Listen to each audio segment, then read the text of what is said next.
Bismillahirrahmanirrahim. Alhamdulillah Rabbil Alamin. Wassalatu wassalamu ala ashrafil anbiya wal mursalin. Wa ala alihi wa sahbihi ajma'in. Allahumma lakal hamdu syukra wa lakal mannu fadla wa nastaghfiruka ya hayyu ya qayyum. Salli wa sallim adada ilmika ala abdika wa rasulika wa habibika sayyidil ma'sum. Sayyidina Muhammad wa ala alihi wa sahbihi wa ahli mahabbati wa aslih syu'un al-ummati wa farij 'anna al-humuma wal ghumuma ya hayyu ya qayyum. Rabbi shrah li sadri wa yassir li amri wa ahlul 'uqdatam min lisani yafqahu qawli. Alhamdulillah, segala puja dan puji bagi Allah Subhanahu wa taala yang telah memberi peluang kepada kita dalam sama-sama berada dalam bicara ilmu kitab hikam. Moga-moga Allah Ta'ala memberi kebaikan kepada kita semua. Dan kita ucapkan selawat dan salam ke atas junjungan besar Nabi kita Muhammad sallallahu alaihi wasallam yang merupakan kekasih Allah Ta'ala yang dengannya mengajar kita bagaimana mengenal Allah, bagaimana mengingatkan dalam hati kita kepada Allah Subhanahu wa taala. Dan alhamdulillah pada malam ini kita masih lagi berada di bulan Zulhijjah dan digalakkan juga kita mempertikaikan amal ibadat kita kepada Allah Subhanahu wa taala.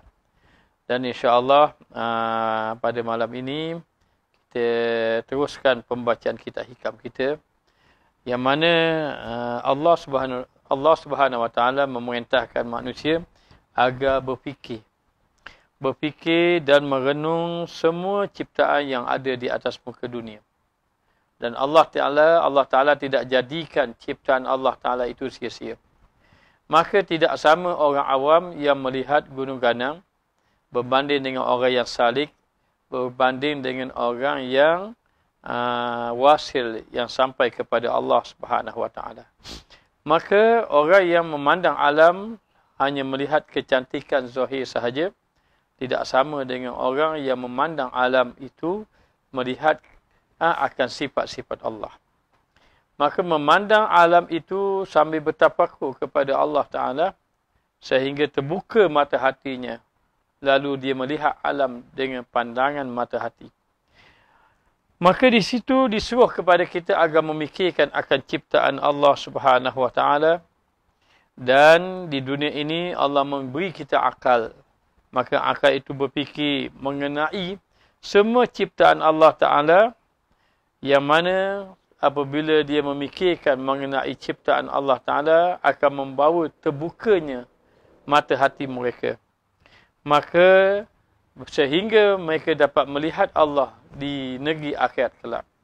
Maka melihat Allah Ta'ala di atas muka dunia dengan melihat melalui pandangan mata hati, melalui melihat akan ciptaan-ciptaan Allah Subhanahu wa taala. Dan dikatakan bahawa apabila hamba Allah Ta'ala itu seorang yang saleh, dekat kepada Allah Ta'ala, maka mereka beribadat seolah-olah melihat Allah Ta'ala. Anta'budallah ka'annaka tarahu. Kamu menyembah Allah Ta'ala seolah-olah kamu melihat akan Allah Subhanahu wa taala. Jadi insya-Allah pada malam ini kita akan bicara kitab hikam kita ini. Kita telah sampai pada muka surat 74. Muka surat 74. Qala musannif rahimahullahu ta'ala wa nafa'ana bi ulumihi fid darain amin. Berkata Syekh Ibn Athaillah As-Sakandari di dalam matan hikamnya, amaraka fi hadhihi dari bin nazari fi mukawwanatihi fa sayakshifu laka fid dari an kamali zatihi. Maksudnya, telah disuruhkan Allah Ta'ala engkau pada negeri dunia ini dengan menilik, dengan melihat pada segala yang dengan melihat segala yang diadakan oleh Allah, yakni makhluknya, supaya engkau mengambil dalil dengan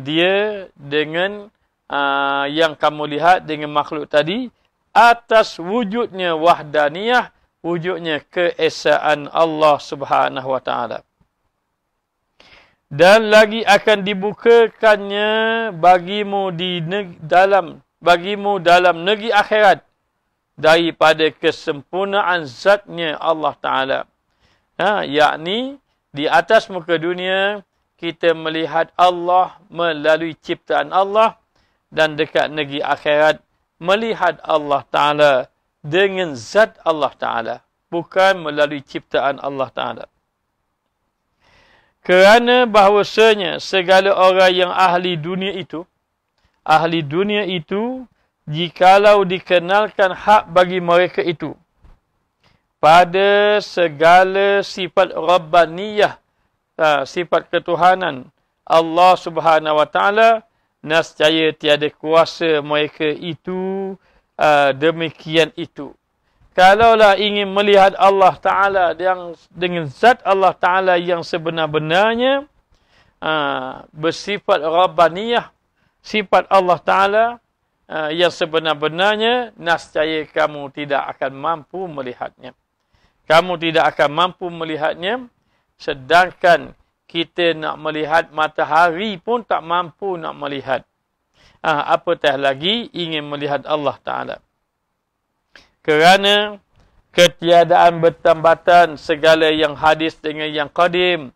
Kerana sesungguhnya tidak akan bersamaan, tidak akan bertambatan, bersamaan, bersesuaian.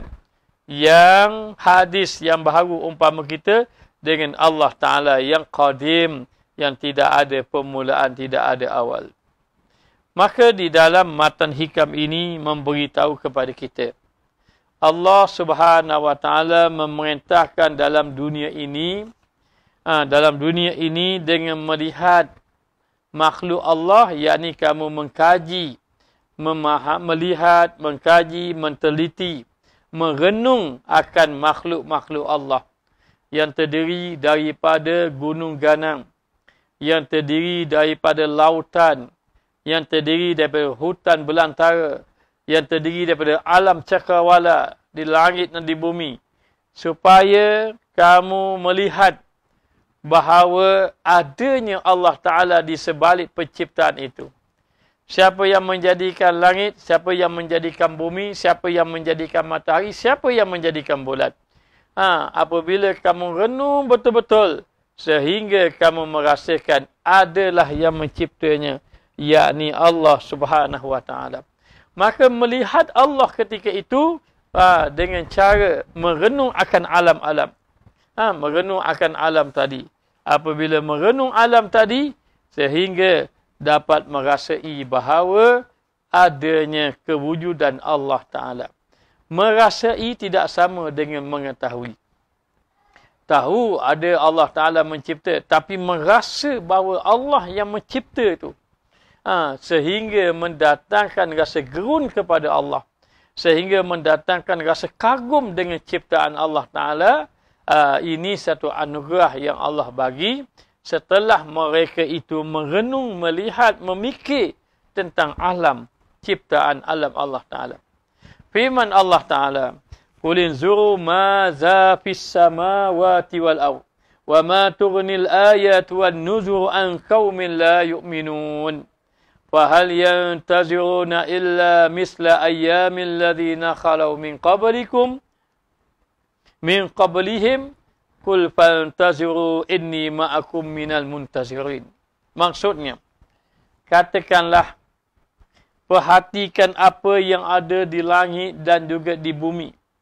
Cuba kamu perhatikan apa yang ada di langit, apa yang ada di bumi. Yang ada di langit itu adanya matahari, adanya bulan, adanya bintang, adanya planet-planet.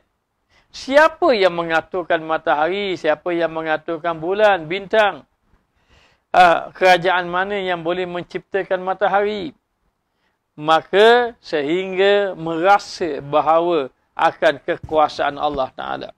Maka tengoklah apa yang ada di langit, apa yang ada di bumi.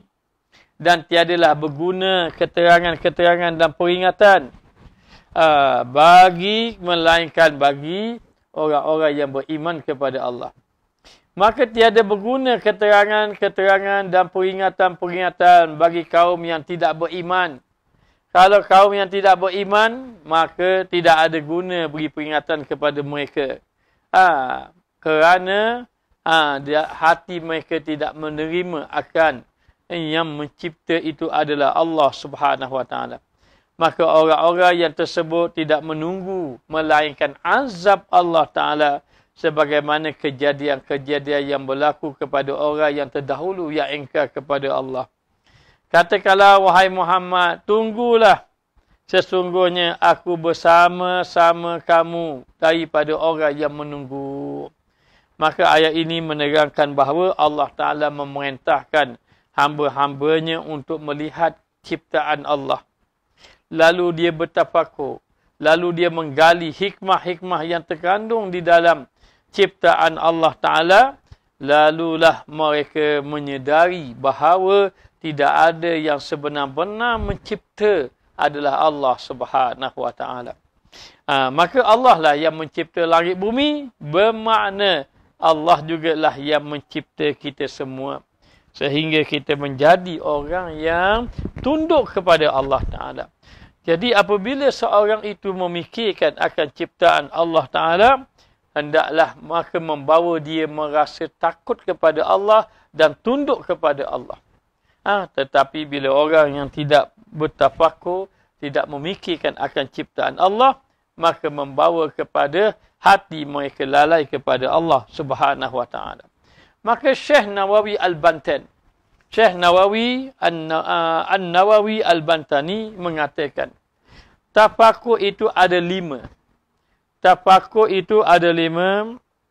Yang pertama, tafakur itu yang pertama, yakni merenung ayat-ayat Allah. Yakni tafakur kepada ayat-ayat Allah. Allah Ta'ala menciptakan langit, Allah Ta'ala menciptakan bumi. Sehingga meyakini bahawa yang mencipta itu adalah Allah Subhanahu Wa Ta'ala. Maka yang pertama kata Syekh Nawawi Bantin, tafakur memikirkan alam makhluk ini, maka yang pertama memikirkan tentang ayat-ayat Allah. Fikir tentang apa yang Allah Ta'ala ceritakan di dalam Al-Quran. Yang kedua tafakur merenung nikmat-nikmat Allah yang Allah berikan kepada kita.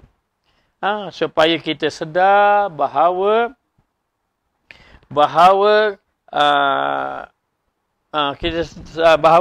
Allah Ta'ala lah yang memberi nikmat kepada kita selama ini.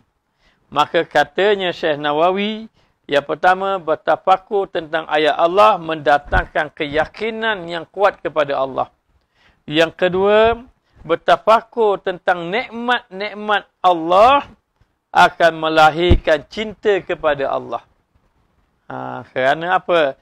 Kerana selama ini Allah lah yang memberi kebaikan kepada kita. Baik contoh, kalau orang tu buat baik pada kita, kita tak ada duit, dia hantar duit. Kita rasa nak makan, dia hantar makanan pada kita. Dia pun tanya, kamu dah makan? Belum lagi. Kamu pernah, bulan ni kamu makan ke durian? Belum lagi, nanti saya hantar. Kemudian, bila kita saja kereta kita rosak, dia beki. Orang yang sama, apa kita rasa? Kita jadi kait sayang pada dia. Kita jadi kasih kepada dia. Sebab apa? Sebab kita tahu dia buat baik pada kita. Dia buat baik pada kita. Jadi, bila kita terenung Allah, kita pun mari fikir Allah baiknya dia pada saya. Selama ni bila saya susah, dialah yang bantu. Bila saya lapar, saya nak makan, dia hantar makanan ke saya.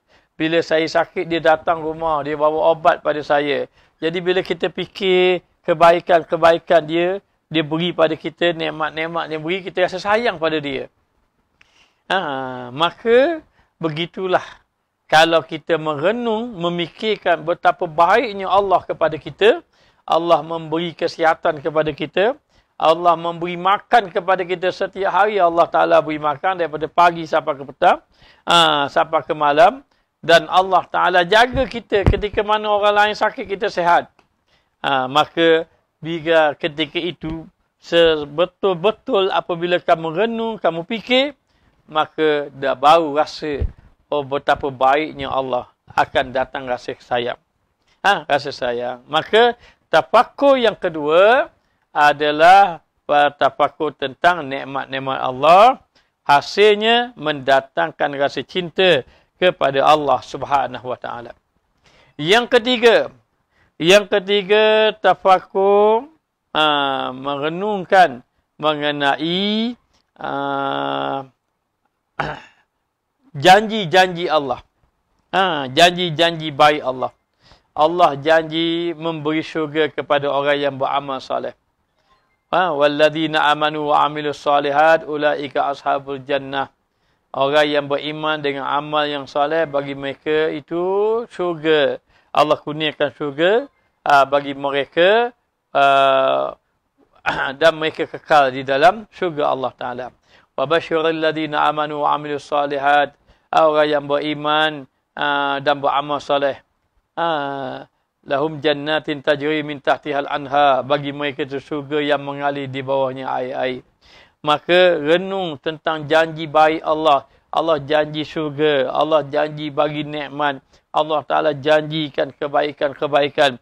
Maka ia menghasilkan semangat untuk beramal soleh. Semangat untuk beramal soleh. Itu yang ketiga.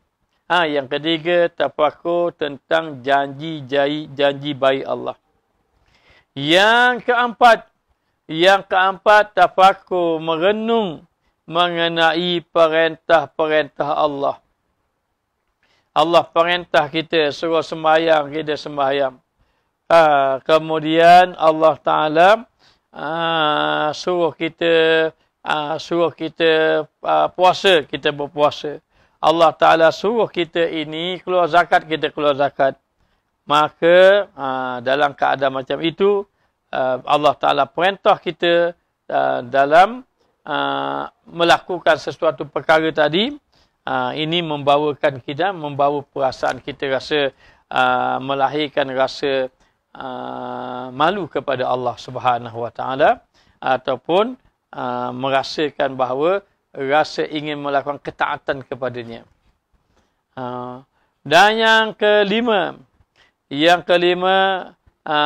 merenung tentang kelalaian kita kepada Allah. Yang keempat tafakur mengenai perintah Allah mendatangkan rasa takut kepada Allah. Mendatangkan rasa takut dalam hati akan seksaan Allah kalau kita tidak mengikut perintah Allah. Tetapi yang kelima, merenung tentang kelalaian diri. Banyak lagi sembahyang kita tak sempurna. Kita duduk dalam jahil lagi sebenarnya. Kemudian dalam waktu yang sama, kita ini dalam lalai hati kita kepada Allah Ta'ala. Maka mendatangkan rasa malu kepada Allah Ta'ala. Mendatangkan rasa malu. Maka Imam Syekh Nawawi Al-Bantani menyatakan bahawa ada 5 kita ini tafakur. Yakni yang pertama, tafakur tentang ayat Allah Ta'ala, mendatangkan yakin diri kita kepada Allah. Yang kedua, merenung, tafakur mengenai nikmat-nikmat Allah. Tafakur mengenai nikmat Allah, maka mendatangkan kita ini rasa cinta kepada Allah Ta'ala. Dan yang ketiga, merenung janji-janji Allah. Mikirkan tentang janji-janji Allah Ta'ala. Yang ini janji baik, syurga Allah Ta'ala. Maka mendatangkan semangat untuk beramal soleh. Dan yang keempat, tafakur tentang perintah-perintah Allah. Perintah-perintah Allah, maka ini mendatangkan rasa takut kepada Allah. Bimbang takut tidak melaksanakan perintah Allah. Dan yang kelima, merenung tentang kelalaian kepada Allah. Ini mendatangkan rasa malu kepada Allah Subhanahu Wa Taala. Lalu dikatakan lagi, Allah perintahkan kamu melihat Allah dengan melalui melihat kepada makhluk Allah. Melihat kepada makhluk Allah itu antaranya. Melihat kepada makhluk Allah, yakni melihat kepada penciptaan Allah Subhanahu Wa Taala. Jadi dengan arti kata melihat ciptaan Allah, langit, bumi, gunung, ganang itu membawa kepada ingat kepada Allah. Tapi kalau ditanya, Ustaz, saya tengok gunung, bukit, tengok sekadar-kadar bukit saja. Kata tak mari ingat pada Allah. Nak buat macam mana? Allah Ta'ala berfirman, Alladzina yazkurunallaha qiyaman wa qu'udan wa ala junubihim. Wa yatafakkaruna fi khalqis samawati wal ardh. Mereka yang berzikir kepada Allah, ingat Allah pagi, petang, siang, malam, lalu mereka bertafakur tentang ciptaan Allah. Bermakna kalau kamu nak datangkan tafakur, kamu ingat kepada Allah, datangkan zikir kepada Allah. Datangkan berzikir kepada Allah. Jadi bila kita tak berzikir, kita tengok bukit-bukit, comel bukit, habis kuat kita ambil gambar je masuk Facebook. Tapi kalau kita berzikir, zikir, lama-lama kita tengok comel bukit, maknanya bijaknya hebat Allah Ta'ala ciptakan bukit. Tapi kita zikir lagi. Bila zikir lagi, kita pun sebut, Ya Allah, maknanya kuasamu. Dengan kuasa kamu mencipta bukit. Sudah ingat Allah. Zikir lagi, tambah lagi zikir. Lalu tengok bukit Allah. Mari datang Allah Ta'ala saja. Maknanya hati sudah ingat kepada Allah. Tengok bukit ingat Allah. Ini mengatakan bahawa orang tadi dia telah memandang Allah melalui ciptaan Allah. Maka jelaslah kita selama ni duduk dalam lalai. Kenapa kita dikira orang yang lalai? Kerana apabila kita melihat kepada alam ciptaan Allah, tidak mengingatkan kita kepada Allah. Yang sepatutnya, apabila kita melihat alam, maka mendatangkan ingatan kita kepada Allah Subhanahu Wa Taala. Baik. Dan dikatakan lagi, kalau melihat Allah Ta'ala sendiri atas muka dunia, tak mampu. Nak melihat Allah Ta'ala atas muka dunia, tak boleh. Ketika mana Nabi Musa AS ingin melihat Allah, lalu memohon pada Allah. Ketika mana kaum dia mengatakan, Ya Musa, wahai Musa, lan nu'mina laka hatta narallaha jahratan.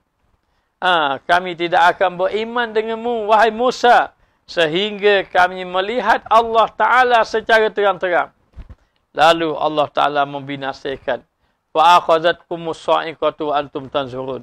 Wahai Musa, mu ingat tak? Dulu umat kamu kata, kami tak mau beriman denganmu. Tak mau beriman dengan Allah sehingga tengok Allah Ta'ala terang-terang depan mata. Maka akhirnya Allah Ta'ala membinasakan mereka. Dan Nabi Musa AS minta, Ya Allah, boleh tak aku nak lihat wajahmu? Boleh tak aku nak melihatmu, Ya Allah? Maka kata Allah, lan tarani, wahai Musa, mu tak boleh tengok aku. Kalau mu nak tengok aku, mu tengok satu bukit. Tengok bukit tu tak? Nampak bukit tu. Bukit tu bukit yang kukuh, bukit yang kuat. Tengok. Kalaulah bukit itu tak apa-apa, tak jadi kesan apa-apa, tak binasa, tidak hancur, kamu, wahai Musa, boleh tengok aku, kata Allah. Tapi kalau bumi itu hancur, bukit itu hancur, kamu tak boleh nak tengok aku. Bagaimana bukit yang kuat, yang besar tu hancur, mu lebih lagi tak boleh tengoklah aku. Maka Allah suruh tengok bukit tu. Hancur ke tidak hancur? Kalau tidak hancur, boleh tengok. Akhirnya, tiba-tiba Allah Ta'ala tajallikan akan zat Allah. Maka tak dapat melihat Nabi Musa. Kerana bukit itu pun yang kukuh hancur. Sehingga Nabi Musa pensan. Pensan Nabi Musa. Kata ulama, itu terlalu sedikit tahu. Itu belum lagi zat Allah Ta'ala yang sebenar. Baru sedikit, akhirnya binasa. Pensan, binasa gunung Kanam. Bukit-bukit yang kukuh pun pensan. Lalu Nabi Musa AS pun bila bangun, dia terkejut daripada pensan, fahamlah dia bahawa dia tak dapat melihat Allah. Kerana Allah Ta'ala itu qadim. Sedangkan dia itu baru. Tidak boleh melihat melihat Allah Subhanahu Wa Ta'ala. Tidak boleh. Itu pun kata ulama Nabi Musa AS, selepas dia nak tengok Allah Ta'ala, tak boleh tengok pensan dia. Kemudian dia balik, orang terkejut. Tengok wajah Nabi Musa bercahaya. Wajah Nabi Musa AS bercahaya. Itu Nabi Musa AS. Nabi Musa pun tak boleh nak melihat Allah Subhanahu Wa Ta'ala.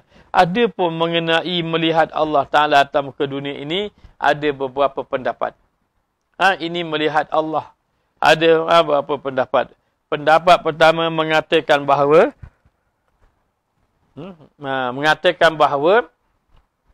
Nabi kita Muhammad sallallahu alaihi wasallam melihat Allah Taala di dunia. Kata satu pendapat. Melihat Allah Taala di dunia dengan kepalanya, mata kepalanya. Maknanya ada pendapat, ada 3 pendapat mengenai melihat Allah. Berkaitan dengan melihat Allah ada 3 pendapat. Pendapat pertama mengatakan Nabi Muhammad sallallahu alaihi wasallam melihat Allah di dunia dengan mata kepalanya. Walaupun diyakini bahawa Allah Taala tidak seumpama dengan sesuatu. Sedangkan Allah Taala itu laisa kamitslihi syai'un, tidak ada sesuatu pun yang menyamai Allah. Dan ini di antara pendapat ulama-ulama salaf dan sebahagian daripada kalangan ulama tasawuf. Termasuk yang berpegang dengan pandangan ini adalah Al-Imam Nawawi. Imam Nawawi berpegang dengan pandangan ini, mengatakan Nabi Muhammad SAW melihat Allah Ta'ala di atas muka bumi. Yang pendapat yang kedua, Nabi tidak melihat Allah dengan mata kepalanya di dunia yang fana ini. Tidak, katanya. Tidak. Nabi tidak melihat Allah Ta'ala di atas muka dunia dengan mata kepalanya. Tidak. Mana tidak melihat. Dan ini adalah pendapat sebahagian daripada ulama. Sebahagian besar. Sebahagian daripada ulama. Antaranya daripada mazhab Asy'ari dan juga golongan salafus salih. Orang-orang yang terdahulu. Ini pendapat yang kedua. Mengatakan bahawa Nabi kita tidak melihat pun atas muka dunia akan Allah. Pendapat yang ketiga mengatakan tidak ada kepastian. Sama ada Muhammad sallallahu alaihi wasallam melihat Allah Ta'ala itu dengan mata kepalanya ataupun tidak. Tetapi mengatakan melihat menerusi mata hati. Mata hati. Jadi ini pendapat yang ketiga.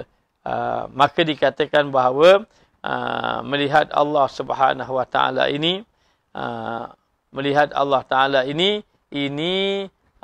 adalah daripada orang-orang yang dipilih oleh Allah Ta'ala. Dan ada pendapat kebanyakan mengatakan tidak melihat Allah di atas muka dunia, tetapi melihat Allah Ta'ala di dalam syurga. Dan pendapat Ahli Sunnah wal Jamaah mengatakan bahawa di dalam syurga nanti ahli-ahli syurga akan melihat Allah. Tapi melihat Allah dengan macam mana? Dengan matanya? Wallahu alam. Hanya Allah Ta'ala sajalah yang maha mengetahui. Baik, kita tengok lagi. Dan ada pun segala orang yang ahli akhirat itu. Orang yang ahli akhirat itu, maka dikurniakan mereka itu kuat. Maknanya, mulkiyah nuraniyah. Daripada nur baqa'nya Allah Ta'ala. Maka melihat mereka itu akan Tuhan dengan dia. Kepada bara yang dibukakan mereka itu. Daripada kamal kesempurnaan zatnya Allah Ta'ala. Dan tiap-tiap penglihat hamba itu atas kadar yang dikurniakannya daripada nur Allah Subhanahu wa taala. Maka dikatakan bahawa ada mengatakan sebahagian daripada orang ahli akhirat dia dapat melihat akan Allah Subhanahu wa taala dengan cara Allah mencampakkan cahaya kepada mereka. Cahaya kepada mereka. Ingat, laisa kamislihi syai'un. Allah Taala ni tidak sama sekali dengan sesuatu. Maka bagi orang-orang yang Allah Taala katakan pilih yang terdiri daripada ahli akhirat, maka dikurniakan kepada mereka ini kuwah kekuatan mulkiyah nuraniyah. Apa maknanya? Kekuatan pemerintahan kerohanian. Jadi dikatakan ataupun kekuatan dia dalam menanggung cahaya ketuhanan Allah Subhanahu wa taala. Jadi dalam keadaan macam itu mereka pun melihat Allah, dibuka oleh Allah Taala. Ini pun masih lagi pendapat mengatakan bahawa mereka itu melihat Allah dengan pandangan mata hati. Melihat Allah dengan mata hati, bukan mata zahir. Mata zahir nak lihat Allah macam mana, matahari pun tak nak tengok. Maka melihat Allah, kata ulama, di atas muka dunia ada orang boleh, orang yang terpilih. Seperti Imam Abu Hanifah, Imam Ahmad Ibn Hanbal dan seumpamanya, mereka dapat melihat Allah atas muka dunia. Tapi ulama kebanyakan tetap mengatakan orang-orang yang saleh, yang terpilih itu yang melihat Allah adalah melihat dengan makhluk-makhluk Allah, ataupun dengan arti kata Allah Ta'ala jadikan bahawa mereka melihat dengan pandangan mata hati. Bila mata hati bersih daripada maksiat, dia jauhkan diri daripada maksiat, jauhkan diri daripada maknanya perkara-perkara yang boleh menggelapkan hati. Bila hati sudah bersih, Allah Ta'ala jadikan pandangan mata hatinya tajam. Sehingga dia seolah-olah melihat akhirat duduk di hadapan mata. Seolah-olah dia melihat azab kubur tu depan mata, dan seolah-olah dia melihat nikmat syurga tu di hadapannya. Maka ini bagi orang yang hatinya benar-benar bersih. Hatinya benar-benar bersih. Maka kita ini kotor. Kotor, hati kita kotor. Tidak melihat Allah, lupa pada Allah, hati tidak hidup. Kerana apa? Kerana dosa kita. Dan dosa kita ini menghijabkan kita dengan Allah Ta'ala. Maka disuruh kita belajar supaya kita mengenal akan Allah Ta'ala. Maka bila kita belajar, sehingga kita dapat menyedari, memahami bahawa Allah Ta'ala itulah yang memiliki segala-galanya, dan Allah lah yang berkuasa di atas segala-galanya, dan Allah Subhanahu wa Ta'ala ini yang memerintah segala-galanya. Sehingga apabila kamu belajar, sehingga setiap kali kamu melihat alam ini, hati kamu ingat kepada Allah. Bermakna pengarang kitab kita ini memberitahu betapa pentingnya ilmu yang membawa kepada mengenal Allah Subhanahu wa Ta'ala. Maka bila kita melihat Allah Ta'ala itu, maka datang rasa gerun kepada Allah. Tapi lihat dengan apa? Lihat dengan mana? Lihat dengan pandangan mata hati. Macam contoh. Contoh hari ini, bila kita ini hati kita lalai kepada Allah, jadi kita rasa tak takut kepada Allah. Hati rasa tak takut kepada Allah. Bila hati rasa tak takut pada Allah, kita mudah buat maksiat. Bila hati rasa tak takut pada Allah, kita jadi tidak semangat nak beribadat. Maka ulama kata, orang-orang yang berjalan kepada Allah, hendaklah dia melalui jalan tafakur. Jalan tafakur, mengingati Allah Ta'ala. Ada ulama mengatakan bahawa ahli-ahli sufi mengatakan antara 4 yang dia perlu fikir dalam berjalan kepada Allah. Yang pertama, memikirkan tentang ibadatnya. Adakah diterima atau tidak diterima. Ini yang pertama. Yang kedua, memikirkan akan dosanya.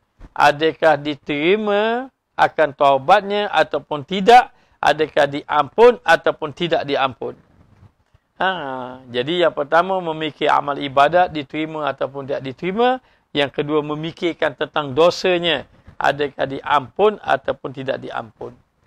Yang ketiga memikirkan tentang halnya, keadaan dia. Adakah dia ini soleh ataupun tidak soleh. Adakah dia ini soleh ataupun tidak soleh. Kerana orang yang beramal soleh belum tentu dia soleh. Dia sembahyang Ustaz, dia baca Quran, betul dia baca Quran, dia sembahyang. Kadang-kadang orang yang baca Quran, orang yang sembahyang itu di sisi Allah Ta'ala dia bukan soleh. Boleh jadi sembahyang dia riya, ujub, lalai dan seumpamanya. Tetapi ada orang yang dia bermaksiat, tetapi Allah akan jadikan dia soleh. Allah Ta'ala tengok dia ni orang soleh. Kenapa? Setiap kali dia maksiat, dia kembali pada Allah. Setiap kali dia maksiat, dia bertaubat kepada Allah. Maka yang ketiga, memikirkan tentang keadaan dia. Adakah ia soleh ataupun tidak soleh.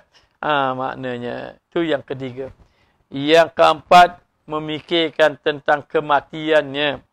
Adakah dia beriman ataupun tidak beriman. Adakah dia dapat husnul khatimah ataupun su'ul khatimah. Wal'iyazubillah. Maka, empat perkara ini, kalau direnung, dipikir, membangkitkan kita amal, berjalan kepada Allah Subhanahu Wa Taala. Tapi bila dalam kehidupan kita tak ada fikir empat perkara ni. Yang kita fikir duit, kita fikir. Dah macam mana ni? Zaman PKP ni fikir duit jadi payah, kerja tak ada. Kerja tak ada. Jadi duk fikir yang tu. Ataupun duk fikir tentang anak dia. Macam mana anak dia ni, kalau aku mati ke mana anak-anak aku ni. Duk fikir tu. Ada rumah ke tak ada rumah? Ada kereta ke tak ada kereta? Tu yang dia fikirnya. Itu yang dia fikir. Ataupun dia duk fikir lagi. Dia duk fikir lagi. Apa yang nak buat akan datang.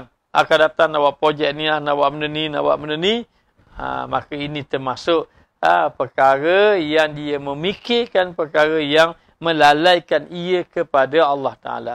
Oleh itu, pengarang kita kata, kamu diperintahkan merenung, melihat alam ini. Mukawwinati, nazara ila mukawwinatihi. Melihat kepada ciptaan Allah, makhluk-makhluk Allah Ta'ala ini. Sehingga mendatangkan kamu ini ingat kepada Allah Subhanahu Wa Ta'ala. Baik. Jadi itu empat perkara yang disuruh kita memikirkan agar kita mendekatkan diri kepada Allah Subhanahu Wa Ta'ala. Maka melihat mereka itu akan Tuhan dengan dia pada barang yang dibukakan mereka itu daripada kamal zatnya Allah Ta'ala. Dan mereka berjaya dapat melihat Allah Ta'ala tadi mengikut apa yang Allah Ta'ala bukakan. Bukakan di dalam hati mereka. Ini pilihan-pilihan Allah. Jadi bila orang tadi dah bersihkan hati, selalu renung, duk fikir. Kata ulama, antara jalan, ada ulama kata jalan seseorang yang utama, yang pertama, yang utama untuk dia berjalan kepada Allah adalah dengan jalan bertafakur. Bertafakur. Ada setengah ulama mengatakan jalan yang utama untuk sampai pada Allah ialah bertaubat kepada Allah. Ada setengah kata bertaubat pada Allah. Ada setengah kata dengan jalan bertafakur. Ada setengah pendapat mengatakan bahawa jalan permulaan dengan kepada Allah ia jalan berzikir. Untuk bersih-bersih dulu. Berzikir kepada Allah supaya dia dapat jalan pada Allah. Maka sebaiknya digabungkan tiga-tiga tadi. Apa dia? Lalu tiga jalan ini untuk membuka hati kita kepada Allah. Yang pertama, jalan zikir kepada Allah. Yang kedua, jalan bertaubat kepada Allah. Dia berzikir, taubat. Dan yang ketiga, jalan tafakur kepada Allah. Maka tiga jalan ini mendatangkan kamu ini, mendekatkan diri kamu kepada Allah. Maka dengan sebab itu, Allah Ta'ala sebenarnya perintah kita. Kamu carilah Allah, kamu tengoklah Allah. Tengok kat mana Allah, cari kat mana Allah. Tengok di alam Allah. Ciptaan Allah. Dan Allah Ta'ala ada kat bukit ke? Allah Ta'ala ada kat gunung ke? Ya, Allah Ta'ala ada di bukit, ada di gunung. Apa maksudnya? Maksudnya, apabila kamu merenung ciptaan bukit, apabila kamu merenung ciptaan lautan gunung, datang Allah Ta'ala dalam hati kamu. Maka, perjalanannya itu ada ulama mengatakan antaranya jalan tafakkur. Maka apabila seorang tadi bila mana sahaja ini Allah Ta'ala kurniakan kekuasaan rohani dia tadi ataupun cahaya dia tadi, akhir sekali dia akan dapat melihat. Dia akan dapat melihat akan Allah di dalam ciptaan alam tadi. Maka melihat mereka itu akan Tuhan dengan dia kepada barang yang dibukakan mereka itu daripada kamal zatnya. Maka sehingga dia pun melihat alam tadi, baru dia melihat Allah Ta'ala. Apa maksud melihat Allah? Yakni melihat akan sempurnanya akan sifat Allah. Sifat Allah. Dulu ceritanya pernah satu ketika masuk suluk lah. Dengan satu orang ustaz tu, satu orang syekh. Maknanya dia suruh ustaz bersuluk. Duduk suluk tu. Kita akan duduk berzikir saja. Kita pun jaga makan, kita zikir. Buang belaka dunia ketika itu. Telefon jangan buka. Hidup berzikir saja. Siang malam berzikir. Lepas tu jaga semayang. Lepas tu makan jaga. Maknanya. Lalu kata syekh tadi kepada kita.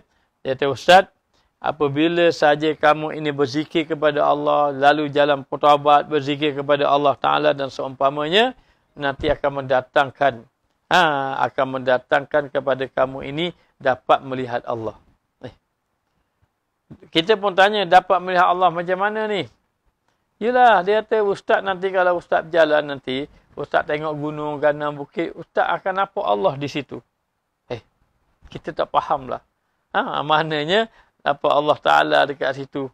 Kalau kita ini, dia kata kalau Ustaz lalu bertaubat, berzikir, bermujahadah, maknanya Ustaz akan nampak Allah Ta'ala nanti. Ustaz balik nanti Ustaz nampak Allah.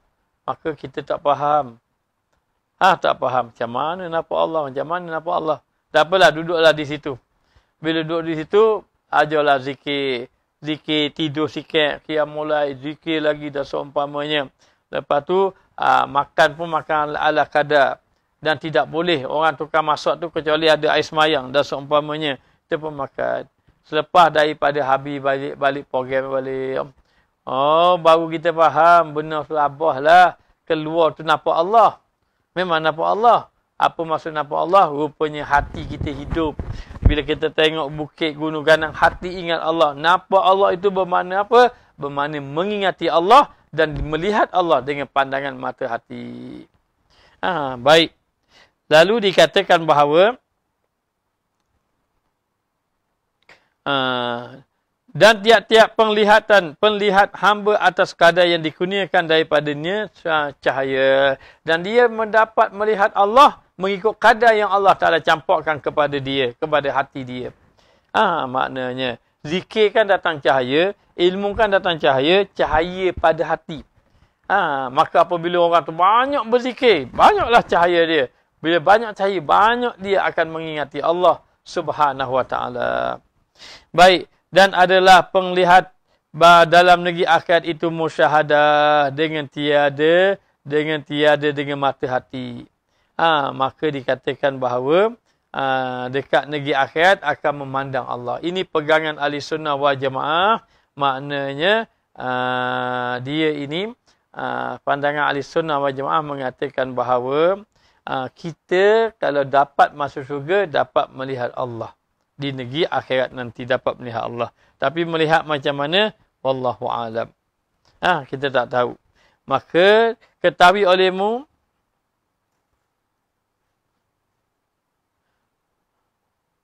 musyahadah dengan tiada dengan mata hati. Dekat akhirat bukan dengan mata hati katanya. Tapi dengan apa? Wallahu a'lam. Tiada dengan mata hati yang nyata ia bagi hamba itu bahawasanya tiada beza antara mata kepala dengan mata hati di negeri akhirat. Dekat akhirat melihat, tak ada beza mata hati dengan mata kepala. Tapi itu dekat negeri akhirat. Kerana bahawasanya jadilah sekaliannya melihat dengan kesukaan pada musyahadah itu, maka dia pun melihat Allah Ta'ala. Diceritakan dalam kitab Tanbih Ghafilin, di antara nikmat-nikmat syurga ni, banyaklah nikmat-nikmat syurga. Maka ahli-ahli syurga dapat bidadari-bidadari. dapat bidadari yang cantik-cantik duduk dalam syurga. Maka sukalah ahli syurga tadi. Kerana apa? Berdampingannya dengan bidadari. Maka Allah bertanya kepada ahli syurga, bagaimana keadaan kamu? Orang kata, gana gamuk. Mana gamuk dema? Bagaimana keadaan kamu? Mereka sangat bergembira. Sentiasa memuji Allah kerana atas nikmat. Katanya tuan guru saya, dia kata orang-orang yang ahli syurga, kalau dia peluk saja bidadari, dia tak nak lepas beribu bertahun. Tapi tak rasalah lama. Kerana duduk dalam syurga. Lalulah dia pun tanyalah ahli syurga. Allah bertanya, bagaimana dengan nikmat-nikmat syurga? Oh, tidak ada nikmat yang begitu indah. Nikmat dalam syurga semuanya nikmat. Lalu akhirnya Allah Ta'ala tunjuk akan nikmat dia satu lagi. Yang nikmat paling besar, iaitu melihat akan zat Allah.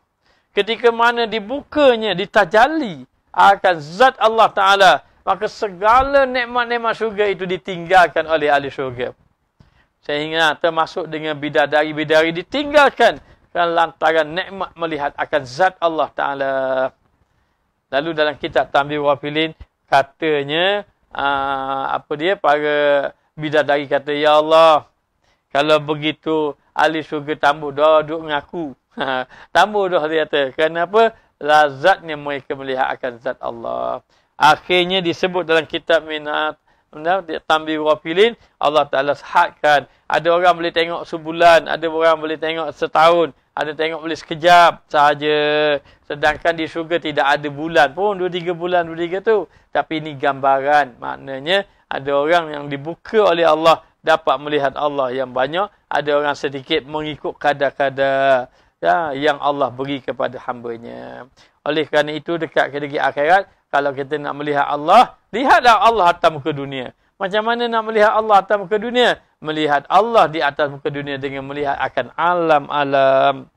Bila melihat alam tadi, akhirnya dapatlah mereka itu melihat akan Allah Subhanahu Wa Taala. Masuk melihat Allah, setelah dia melihat alam, maka mengingati Allah. Kata dalam satu hadis, Nabi SAW bersabda, tafakkaru fi khalqillah, wala tafakkaru fi zatillah. Kamu bertafakurlah, memikirkanlah kamu akan makhluk-makhluk Allah, maknanya tentang ciptaan Allah. Wala tafakkaru fi zatillah, fatahlik. Jangan kamu memikirkan tentang zat Allah, nanti kamu akan binasa. Maka lihatlah, kata pengarang kitab kita, lihatlah kamu akan Allah, tapi melalui akan alam-alam Allah. Ciptaan Allah, makhluk-makhluk Allah. Dan ketahui olehmu bahawasanya segala melihat segala hamba bagi Tuhan mereka itu atas sekir-kir tajalli. Atas sekir-kir apa yang Allah Ta'ala datangkan bagi mereka itu. Maka dalam negeri dunia ini melihat mereka itu akan dia pada zahir dalam segala yang diadakannya dengan anwar mata mereka itu, dengan cahaya-cahaya mata mereka itu, bagi barang yang nyata, bagi mereka daripada belakang hijabnya, kerana demikian itu disuruh mereka itu dengan menilik dalamnya. Jadi dikatakan bahawa Allah Ta'ala memberi kepada hamba-Nya melihat akan Allah Ta'ala mengikut apa yang Allah Ta'ala beri kepada mereka cahaya. Kalau dapat cahaya, maka dapatlah mereka melihat Allah. Cahaya itu mendatangkan ingatan dia kepada Allah Ta'ala. Maka demikianlah orang yang dapat tadi mengikut kadar dia.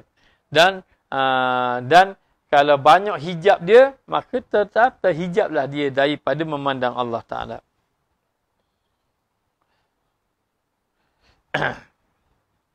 Kerana yang demikian itu disuruhkan mereka itu dengan menilik di dalamnya. Tilik dalam dunia tadi. Allah Ta'ala, cari Allah Ta'ala dalam dunia. Maka kata pengarang kitab kita, kamu cari Allah melalui ciptaan Allah.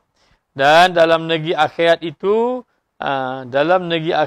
melihat mereka itu dengan dia, dengan ma'ani, dengan anwar, dengan makna-makna daripada cahaya tadi.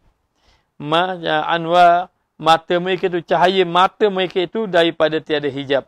dan tiada mani, tiada penghalang, dan tiada kesudahan zahir dan juga kasyaf. Maka dikatakan bahawa nyata bagi mereka ketika itu apabila mereka diberi oleh Allah Ta'ala melihat akan Allah Subhanahu Wa Ta'ala. Jadi melihat Allah Ta'ala ini nikmat atas ke dunia. Tapi nak melihat Allah Ta'ala macam mana ya atas ke dunia nak melihat Allah? Maka tengoklah kepada ciptaan Allah, apa-apa yang Allah Ta'ala ciptakan. Maka melihat di dalamnya ada Allah. Lihat gunung, lihat maknanya lihat alam. Maka ketika itu datanglah dia itu ingat akan Allah Subhanahu Wa Ta'ala. Dan apabila Allah Ta'ala memberi mereka itu akan penglihatan Allah Ta'ala, melihat Allah Ta'ala dengan mata hati, itulah nikmat yang sebenar-benarnya yang Allah Ta'ala kurniakan kepada hamba-Nya.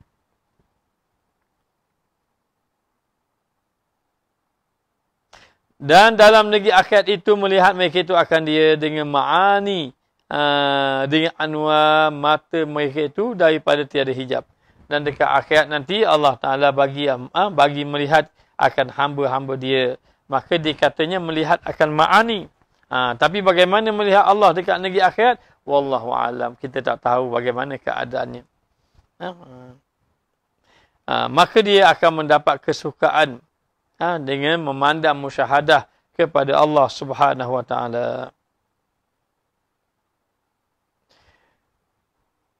Maka sekira-kira tajalli bagi mereka itu, maka dalam negeri dunia itu melihat mereka itu akan dia pada zahir dalam segala yang diadakannya dengan anwar mata mereka itu.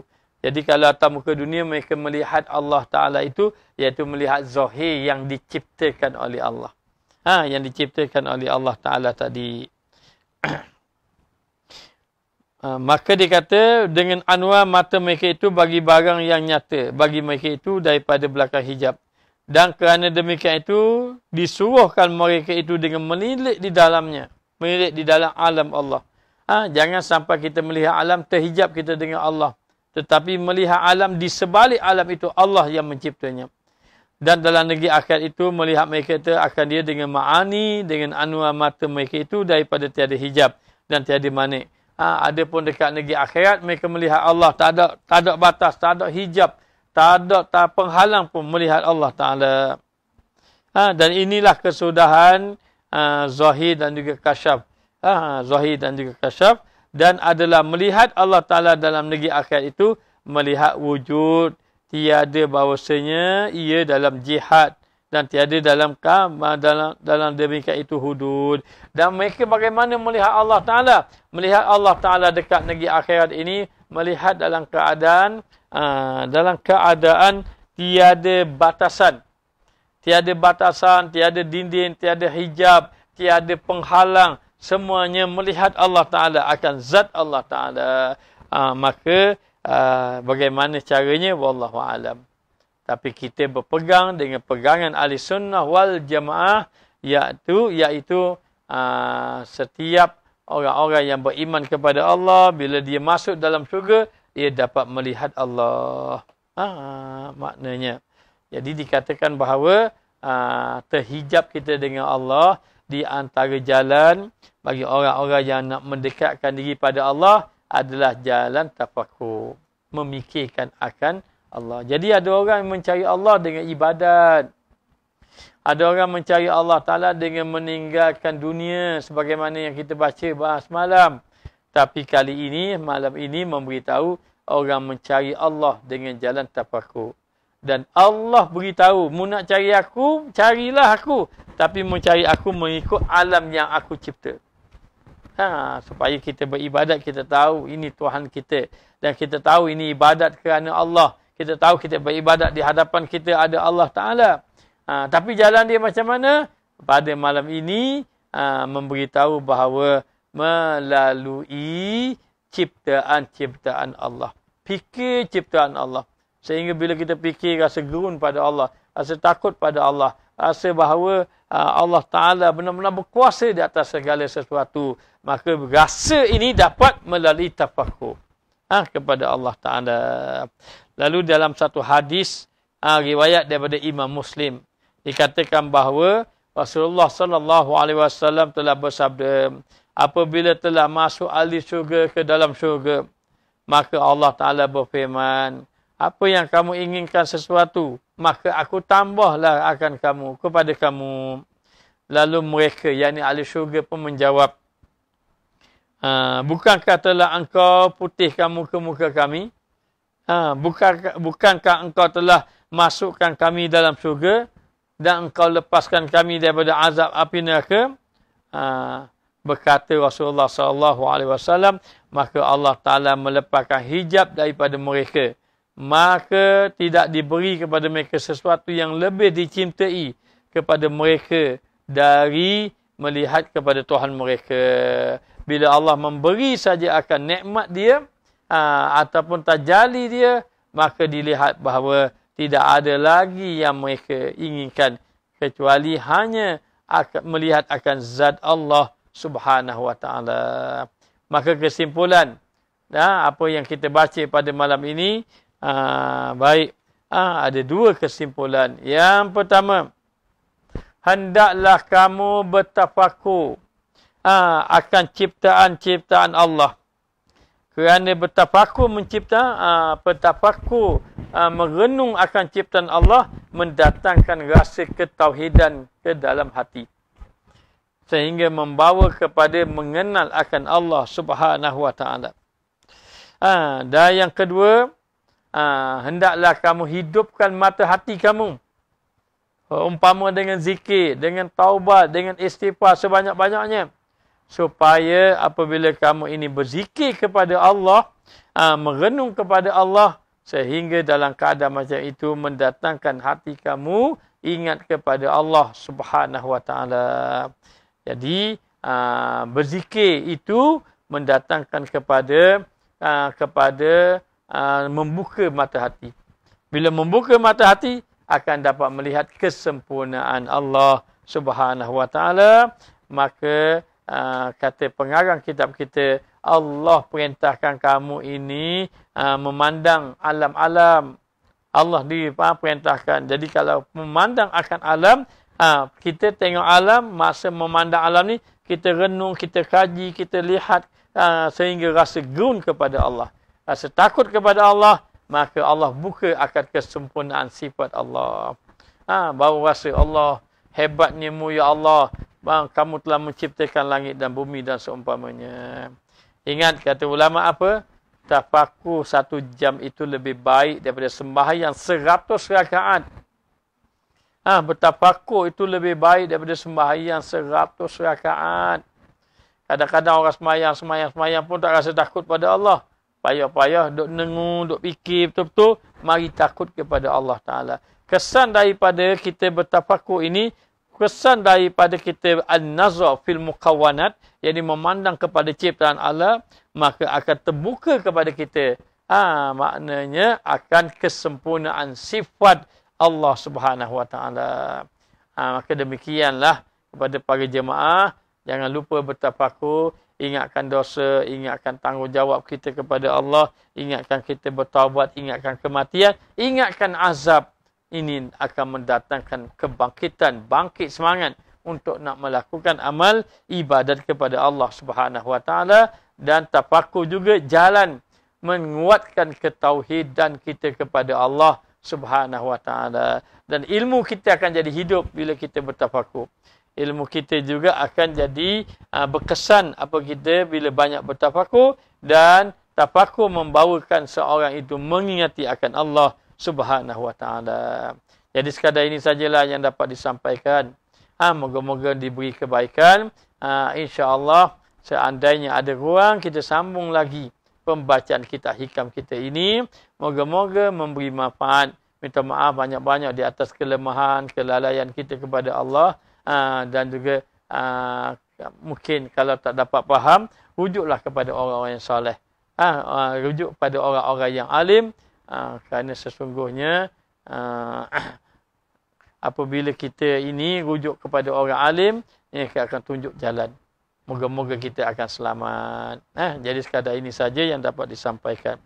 Bismillahirrahmanirrahim. Allahumma alimna ma jahilna Allahumma ghazna 'ilman nafi'an warzuqna fahman thayyiban. Ya Allah, ya Tuhan kami, ampunkanlah segala dosa-dosa kami, dosa kedua ibu bapa kami, dosa guru-guru kami, dosa orang yang kami kasihi, dan termasuk juga ya Allah dosa orang yang membenci kami. Ya Allah, ya Tuhan kami, peliharalah kami di atas segala wabak dan juga musibah, dan jadikanlah kami orang yang mendapat keafiatan daripada bala, dan juga diberi olehmu ya Allah. Kami mohon padamu agar kami diberikan keimanan, agar kami wafat dalam keadaan husnul khatimah, dan dijauhkan kami daripada segala azab ya Allah. Rabbana atina fid dunya hasanah wa fil akhirati hasanah wa qina azabannar. Wa sallallahu ala sayidina Muhammad wa ala alihi wa sahbihi wasallam. Walhamdulillahirabbil alamin.